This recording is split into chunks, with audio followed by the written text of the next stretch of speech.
Democratic पक्षाच्या American राष्ट्राध्यक्षपदाच्या उमेदवार Kamala Harris यांनी युक्रेन आणि नाटो मित्र राष्ट्रांना पाठिंबा दिलाय। हॅरिस यांनी आपल्या भाषणात युक्रेन आणि नाटोचा जोरदार बचाव केला। युक्रेनमधील युद्धाबाबत ट्रम्प यांनी यापूर्वी केलेल्या वक्तव्यावरही त्यांनी टीका केली। राष्ट्राध्यक्ष म्हणून आपण युक्रेन आणि नाटो मित्र राष्ट्रांच्या पाठीशी खंबीरपणे उभं राहणार असल्याचं हॅरिस म्हणाल्या। हॅरिस यांनी इस्रायल आणि हमास यांच्यातल्या शस्त्रसंधी कराराला आपला पाठिंबा असल्याचा पुनरुच्चार केला।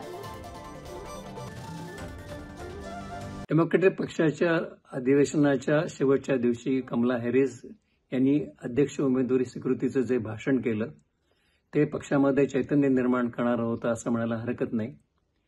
त्यांनी आपल्या भाषणामध्ये अनेक महत्त्वाच्या मुद्द्यांना स्पर्श केला। अर्थातच त्यांचा भर डोनाल्ड ट्रम्प यांच्या टीकेवर होता। डोनाल्ड ट्रम्प हे अनसिरियस स्वरूपाचे नेते आहेत असं त्यांचं म्हणणं होतं। कोणत्याच विषय ते गांभीर्याने घेत नाहीत। हे सांगताना त्यांनी काही उदाहरणं पण दिली।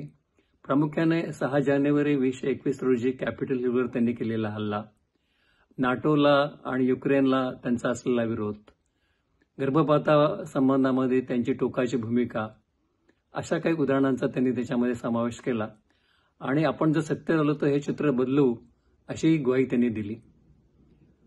त्यांनी आपल्या भाषणामध्ये अर्थातच पुन्हा इस्रायलचा उल्लेख केला, पण या प्रश्नावर त्यांना थोडी तारेवरची कसरत करावी लागली।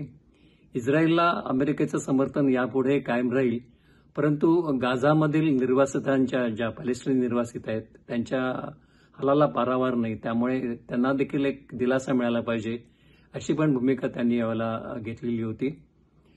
आणि या भाषणामध्ये मध्यमवर्गीयांसंबंधात देखील त्या बरंच बोलल्या। मध्यमवर्गीयां हा अमेरिकेच्या यशातला एक मोठा त्यांचा सहभाग आहे आणि त्यांना पाठिंबा, त्यांना दिलासा देण्याचं धोरण आपलं कायम राहील असंही त्यांनी यावेळेला सांगितलं। आपल्या भाषणामध्ये त्यांनी आपल्या बालपणाच्या पण काही गोष्टी सांगितल्या। आपल्या आईने आपल्याला जे काही शिकवलेलं आहे त्याचा आयुष्यात आपल्याला कसा उपयोग झाला हेही त्यांनी स्पष्ट केलं। अन्याय संबंधामध्ये केवळ तक्रार करू नका तर त्याच्याविरुद्ध लढा अशी जी शिकवण आईने दिली ती आपण प्रत्यक्षामध्ये आणलेली आहे असंही त्या म्हणाल्या। या भाषणामध्ये आर्थिक धोरणाविषयीची जी रूपरेषा होती ती अतिशय संदिग्ध होती।